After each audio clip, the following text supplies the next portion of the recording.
বাঙালিদের অতি প্রিয় পছন্দের একটি পদের মধ্যে পটলের দোরমা অন্যতম, যেটি আমিষ বা নিরামিষ দুভাবেই তৈরি করা যায়।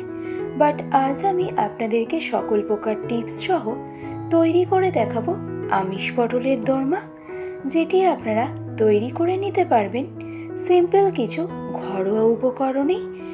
এছাড়াও কি এমন উপকরণ দিলে পটলের দোরমার টেস্ট ও টেক্সচার দুটোই ভালো আসে, সেটাও আমি আপনাদেরকে জানাবো। তো তাহলে আমাদের আজকের এই রেসিপিটি শুরু করা যাক।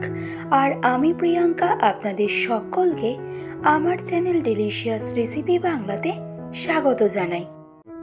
তো আজকের রেসিপি পটলের দোরমা তৈরি করতে আমি এখানে নিয়ে নিয়েছি 9টা পটল, যেখানে পটলটা আমি একটু বড় আর একটু শক্ত দেখে নিয়েছি, কারণ পটলের দোরমা সব থেকে ভালো কিন্তু এইরকম বড় পটলেই হয়ে থাকে।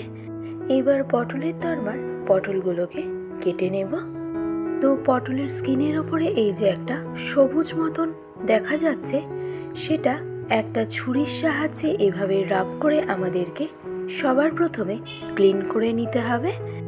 খেয়াল রাখবেন পটলের ওপরে যেন এই সবুজ অংশটা কোনোভাবেই না থেকে যায়।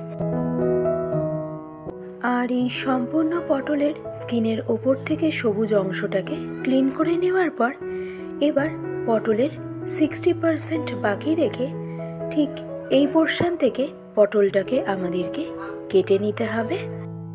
আর এই স্টেপটা কমপ্লিট হয়ে গেলে পটলের মধ্যে এই যে বীজের মতন অংশটা রয়েছে, সেটা একটা চামচের সাহায্যে আমাদেরকে এভাবে বের করে নিতে হবে। আর এই স্টেপটা আমাদেরকে অবশ্যই একটু সাবধানেই করতে হবে, যাতে পটলের বীজটা বের করার সময় পটলটা ফেটে না যায়। তো পটলের মধ্যে থেকে বীজটা বের করে নেওয়ার পরে দেখুন পটলের মধ্যে কিন্তু পুর ভরার একটা জায়গা তৈরি হয়ে গেছে। আর এই একইভাবে সবগুলো পটলই আমি কেটে নিয়েছি। আর পটল কেটে নেওয়ার পর এই যে পটলের যে বোটার মতন অংশটা রয়েছে, সেটা কিন্তু ফেলে দেওয়া যাবে না, কারণ এগুলো দিয়েই পরে আমরা পটলের মুখটাকে বন্ধ করব। আর এই সম্পূর্ণ 9টা পটলের মধ্যে থেকে পটলের মোট এতটা পরিমাণে শ্বাস বেরিয়েছে। এবার এই পটলের শ্বাসগুলোকে ডিরেক্টলি আমি ট্রান্সফার করে নেব একটা ব্লেন্ডিং জারের মধ্যে।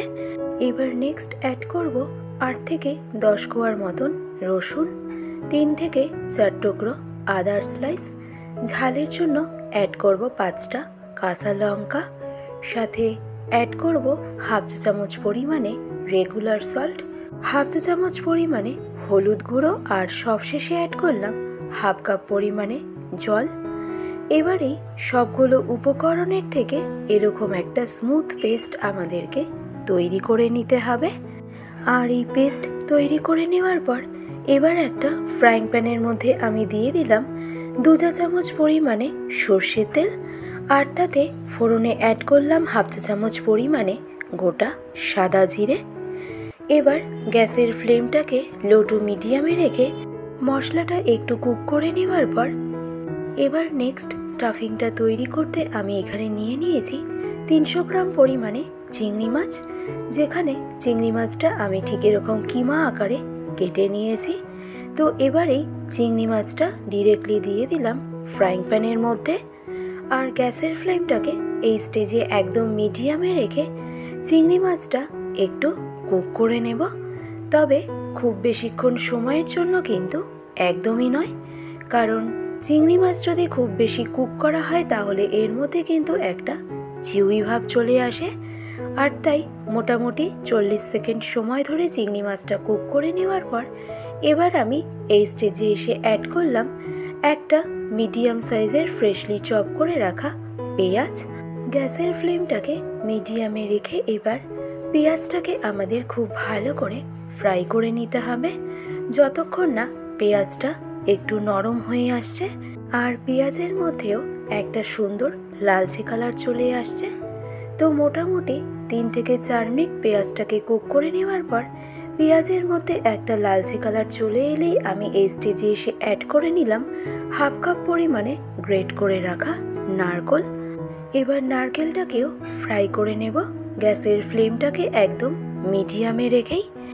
অর্থাৎ মিডিয়াম ফ্লেমে আমরা নারকেলটা ততক্ষণ পর্যন্ত কুক করব যতক্ষণ না নারকেলের মধ্যে থেকে অয়েলটা রিলিজ করতে আরম্ভ করছে। আর ফাইনালি 2 থেকে 3 মিনিট সময় ধরে নারকেলটা কুক করে নেওয়া হয়ে গেলে এবার আমরা এই স্টেজে এসে অ্যাড করে নেব একটা মিডিয়াম সাইজের টমেটোর পেস্ট। ওর সাথে অ্যাড করে নেব পটলের যে একটা পেস্ট করেছিলাম সেটা। ও বেসিক মশলা হিসাবে অ্যাড করব হাফ চা চামচ পরিমাণে ধনে পাউডার ও হাফ চা চামচ পরিমাণে জিরে পাউডার। এবার গ্যাসের ফ্লেমটাকে একদম মিডিয়ামে রেখে এই সমস্ত উপকরণ আমাদেরকে ইভেনলি একবার খুব ভালো করে মিশিয়ে নিতে হবে। আর ফাইনালি মিশিয়ে নেওয়া হয়ে গেলে এবার এই স্টেজে রঙের জন্য আমি অ্যাড করলাম হাফ চা চামচ পরিমাণে কাশ্মীরি রেড চিলি পাউডার। এবার নেক্সট গ্যাসের ফ্লেমটাকে একদম মিডিয়াম টু হাইতে রেখে এই স্টাফিংটাকে আমাদের ততক্ষণ পর্যন্ত কুক করে নিতে হবে যতক্ষণ না এই স্টাফিংটা কড়াইয়ের মধ্যে থেকে ছেড়ে ছেড়ে চলে আসছে। আর যখনই দেখবেন এই স্টাফিংটা এভাবে ঠিক ছেড়ে ছেড়ে চলে আসছে তখনই বুঝবেন পটলের দরমার স্টাফিং কিন্তু আমাদের এখানে 90% কুক হয়ে গেছে। এবার তাই এই স্টেজে এসে আমি অ্যাড করে নেব সামান্য পরিমাণে ফ্রেশলি চপড কাজু ও কিশমিশ ও টেস্ট ব্যালেন্সের জন্য হাফ চা চামচ পরিমাণে চিনি। এবার ফাইনালি মিডিয়াম ফ্লেমে এই দুটো ইনগ্রেডিয়েন্ট স্টাফিংয়ের সাথে ইভেনলি ভালো করে মিশিয়ে নেওয়া হয়ে গেলে এবার এই স্টাফিংয়ের বাইন্ডিংটাকে একটু ব্যালেন্সে আনার জন্য আমি অ্যাড করে নিলাম 2 চা চামচ পরিমাণে কর্নফ্লাওয়ার। কর্নফ্লাওয়ার ছাড়াও আটার ব্যবহারও কিন্তু করা যেতে পারে। তো এবারেই কর্নফ্লাওয়ারটা স্টাফিংয়ের সাথে খুব ভালো করে মিশিয়ে নেওয়ার পরেই দেখবেন স্টাফিংয়ের বাইন্ডিংটা কিন্তু বেশ সুন্দর আঠালো হয়ে যাবে। এবার তাই এই স্টেজে গ্যাসের ফ্লেমটাকে অফ করে দিয়ে স্টাফিংটাকে একটা ডিশের মধ্যে ট্রান্সফার করে নিয়ে এবারেই স্টাফিংটাকে আমি ঠান্ডা হতে দেব বেশ কিছুক্ষণ সময়ের জন্য। এবার এই স্টাফিংটা যতক্ষণে ঠান্ডা হতে থাকছে ততক্ষণে অন্যদিকে একটা কড়াইতে আমি দিয়ে দিলাম 100 মিলির মতন সর্ষের তেল। মিডিয়াম টু হাই ফ্লেমে তেলটাকে খুব ভালো করে আমাদের গরম করে নিতে হবে। আর এই তেলটা যতক্ষণে গরম হতে থাকছে ততক্ষণে অন্য পাশে কেটে রাখা পটলের মধ্যে আমি দিয়ে দিলাম খুব সামান্য পরিমাণে নুন। এবারে নুনটা দিয়ে পটলের ভেতর এবং বাইরেরটা খুব ভালো করে আমাদেরকে ম্যারিনেট করে নিতে হবে। আর এই ম্যারিনেশনের সময় হলুদের ব্যবহারটা না করাই ভালো, কারণ হলুদ দিয়ে যদি পটলটাকে ম্যারিনেট করা হয় তাহলে সেক্ষেত্রে পটলটা যখন আমরা ফ্রাই করব তখন সে সময় হলুদটা পুড়ে গিয়ে কিন্তু তেলের রঙটা কালো হয়ে যাবে। তো কড়াইয়ের তেল ভালো করে গরম হয়ে গেলে এবারে ম্যারিনেট করে রাখা পটলগুলোকে দিয়ে দেব। এবার গ্যাসের ফ্লেমটাকে একদম মিডিয়াম টু হাইতে রেখে ক্রমাগত উল্টে পাল্টে পটলের সব দিক ইকুয়ালি ফ্রাই করে নেব। তবে পটলের দরমার জন্য পটলটা যে আমাদের খুব বেশিক্ষণ ফ্রাই করতে হবে তা কিন্তু একদমই নয়। মোটামুটি এই পটলগুলোকে আমাদের ততক্ষণ পর্যন্ত ফ্রাই করতে হবে যতক্ষণ না পটলের মধ্যে একটা হালকা কালার চলে আসছে। অর্থাৎ পটলগুলো আমাদেরকে ফ্রাই করে নিতে হবে 60%-এর মতন। আর ফাইনালি 4 থেকে 5 মিনিট সময় ধরে মিডিয়াম টু হাই ফ্লেমে পটলগুলোকে 60% ফ্রাই করে নেওয়া হয়ে গেলে এবার পটলগুলোকে তুলে রেখে দিন একটা পাত্রের মধ্যে। এবার পটল ফ্রাই করে নেওয়ার পর ওই তেলের মধ্যেই আমি অ্যাড করলাম গ্রেভির জন্য আরও 1 টেবিল চামচ পরিমাণে সর্ষের তেল। আর তাতে ফোড়নে অ্যাড করলাম একটা তেজপাতা, 3টে রেগুলার এলাচ, একটা ছোট দারচিনি স্টিক, আর সবশেষে অ্যাড করলাম হাফ চা চামচ পরিমাণে গোটা সাদা জিরে। এবার গ্যাসের ফ্লেমটাকে লো টু মিডিয়ামে রেখে মশলাগুলো জাস্ট 10 থেকে 15 সেকেন্ড কুক করে নেওয়ার পর মশলার থেকে একটা সুন্দর গন্ধ বেরোতে আরম্ভ করলেই আমি এই স্টেজে এসে অ্যাড করে নিলাম পেঁয়াজ বাটা।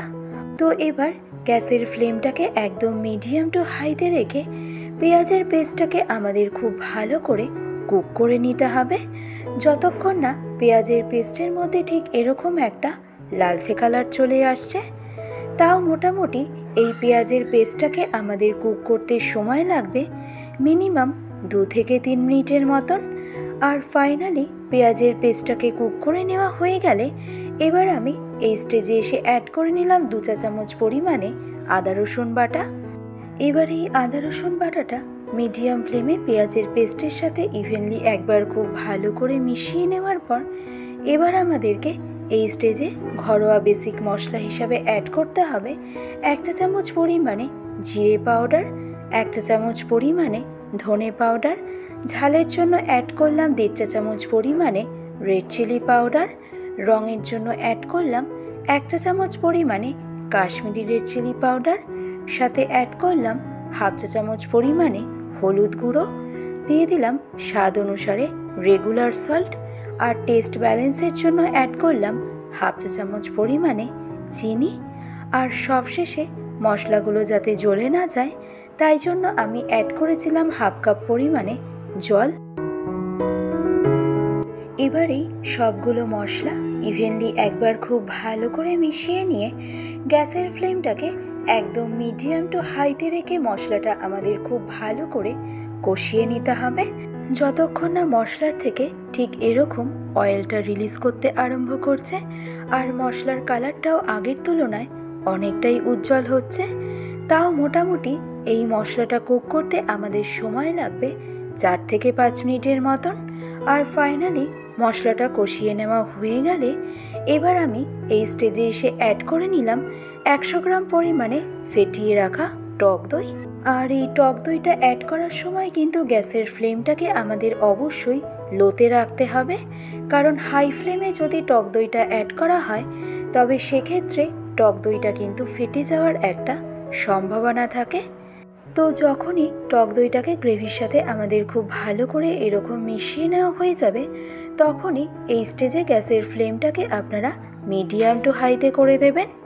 তো টক দইটা মিশিয়ে নেওয়ার পর এবার দেখুন আমি অন্য একটা বোলের মধ্যে 1 চা চামচ পরিমাণে চালমগজ ও 10 থেকে 12টার মতন কাজু বাদাম আগে থেকেই ভিজিয়ে রেখেছিলাম, যার থেকে এরকম একটা স্মুথ পেস্ট তৈরি করে নিয়ে এবার এই কাজু ও চালমগজের পেস্টটা ডিরেক্টলি আমি দিয়ে দিলাম গ্রেভির মধ্যে। আর এই পেস্ট অ্যাড করার কারণে পটল দরমার টেস্ট যেমন ভালো হয় তেমনই দেখবেন গ্রেভির টেক্সচারটাও কিন্তু বেশ অনেকটাই সুন্দর আসে। তো এবার আমাদের বিশেষ করণীয় একটাই, মিডিয়াম টু হাই ফ্লেমে এই চালমগজ ও কাজুর পেস্টটাকে আমাদেরকে কুক করে নিতে হবে যাতে এই চালমগজ ও কাজু বাদামের কাঁচা গন্ধটা সম্পূর্ণভাবেই চলে যায়। আর এই পেস্টটাকে একবার ভালো করে কুক করে নেওয়া হয়ে গেলেই দেখবেন গ্রেভির মধ্যে থেকে ঠিক এরকমভাবে অয়েলটা রিলিজ করে দেবে আর গ্রেভির কালারটাও কিন্তু আগের তুলনায় বেশ অনেকটাই উজ্জ্বল হয়ে যাবে। এবার তাই এই স্টেজে গ্যাসের ফ্লেমটাকে একদম হাইতে করে দিয়ে এই গ্রেভিটাকে একটু সেমি গ্রেভি করার জন্য আমি অ্যাড করে নিলাম পরিমাণ মতো গরম জল। আর তারপর ভালো করে একবার মিশিয়ে নিয়ে হাই ফ্লেমে ঢাকনা চাপা দিয়ে এবার এই গ্রেভিটাকে আমি ফুটিয়ে নেব বেশ কিছুক্ষণ সময়ের জন্য। আর ততক্ষণে আমরা পটলের মধ্যে পুরটাকে ভরে নেব। আর একদম পারফেক্টভাবে পটলের মধ্যে পুরটাকে ভরে নেওয়ার জন্য পুরটাকে এভাবে একটু লম্বাটে আকার করে নিয়ে তারপরে পটলের মধ্যে আমাদের ভরে নিতে হবে পুরটাকে। ও ভীষণই ইজি প্রসেস, আশা করছি আপনাদের করতে কোনো রকম সমস্যা হবে না। চেষ্টা করেছি সকলের বোঝার সুবিধার্থে রেসিপিটা একটু ডিটেলসেই শেয়ার করতে। তো ফাইনালি পুরটাকে ভরে নেওয়া হয়ে গেলে এবার এই যে পটলের বোটার মতন যে অংশটা রয়েছে সেটা এভাবে রেখে একটা কাঠি অথবা টুথপিকের সাহায্যে এটাকে খুব ভালো করে আমাদের সিকিউর করে নিতে হবে যাতে গ্রেভিতে কুক করার সময় পটলের মধ্যে থেকে পুরটা বেরিয়ে চলে না আসে। তো দেখুন একইভাবে বাকি পটলগুলোর মধ্যেও পুরটাকে আমি ভরে নিয়েছি। আর অন্য পাশে দেখুন এতক্ষণে গ্রেভিটাও ফুটে 60% মতন কুক হয়ে গেছে। এবার আমাদেরকে এই স্টেজে এসে পটলগুলোকে দিয়ে দিতে হবে আর গ্যাসের ফ্লেমটাকে একদম মিডিয়ামে রেখে পটলগুলোকে গ্রেভির সাথে আমাদের ফুটিয়ে নিতে হবে মিডিয়াম ফ্লেমে 10 মিনিটের মতন। আর এই সম্পূর্ণ 10 মিনিট মিডিয়াম ফ্লেমে কুক করে নিলেই আমাদের আজকের রেসিপি পটলের দরমা কিন্তু অলমোস্ট রেডি। আর তাই সবশেষে এসে আমি অ্যাড করলাম 1 চা চামচ পরিমাণে ঘি ও হাফ চা চামচ পরিমাণে গরম মশলা পাউডার। এবার এই দুটো ইনগ্রেডিয়েন্ট ফাইনালি ভালো করে মিশিয়ে নিয়ে গ্যাসের ফ্লেমটাকে অফ করে দিয়ে সম্পূর্ণ রান্নাটাকে আমি স্ট্যান্ডিং টাইমে রাখবো 10 মিনিটের মতন। আর তারপর মিষ্টি পোলাওয়ের সাথে সার্ভ করে নেব আমাদের আজকের রেসিপি পটলের দোরমা। ভালো লাগলে রেসিপিটি অবশ্যই এইভাবে ট্রাই করে দেখুন। আশা করছি আপনাদের সকলের ভীষণই ভালো লাগবে। আজকের ভিডিওটি তবে আমি এখানেই শেষ করছি। ভালো থাকবেন, সুস্থ থাকবেন। ধন্যবাদ।